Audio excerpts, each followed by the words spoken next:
If you could practice dialing down your thinking brain, your neocortex, the mechanism here that plugs you into three-dimensional reality, the autobiographical self, the repository of everything you've learned and experienced up until this moment. If you can practice lowering your brain waves from beta to alpha, alpha being that dreamy creative state, into a brainwave called theta.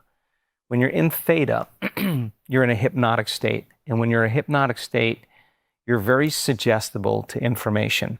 And suggestibility is your ability to accept, believe, and surrender to information without analyzing it. Without analyzing it, whether it's true or not. And that goes right into the subconscious, and it begins to program the subconscious, right? But if you're in a state of theta, now imagine this, you're in a suggestible state, a hypnotic state, but your eyes are closed, the music is filling the space of the room, you're not eating, you're not tasting, you're not smelling, you're not feeling with your body. But the door between the conscious mind and the subconscious mind is wide open because you've suppressed your analytical mind. That's what separates it.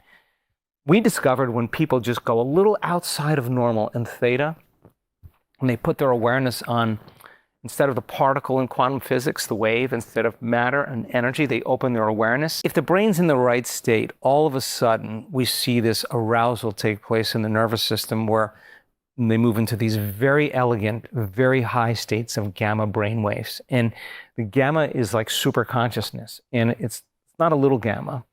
It's not a lot of gamma. It's not a whole lot of gamma. It's a supernatural amount of gamma. And we see it over and over again. In fact, we had a neuroscientist from UC San Diego at our last event in Denver last week, and she was doubting, a lot, and she saw it on the 128 lead brain scan, and she was like, we gotta measure all the time. I'm like, I know, I've been telling you this. But it's all the gamma is taking place in the limbic brain, right under the neocortex, the seat of the autonomic nervous system.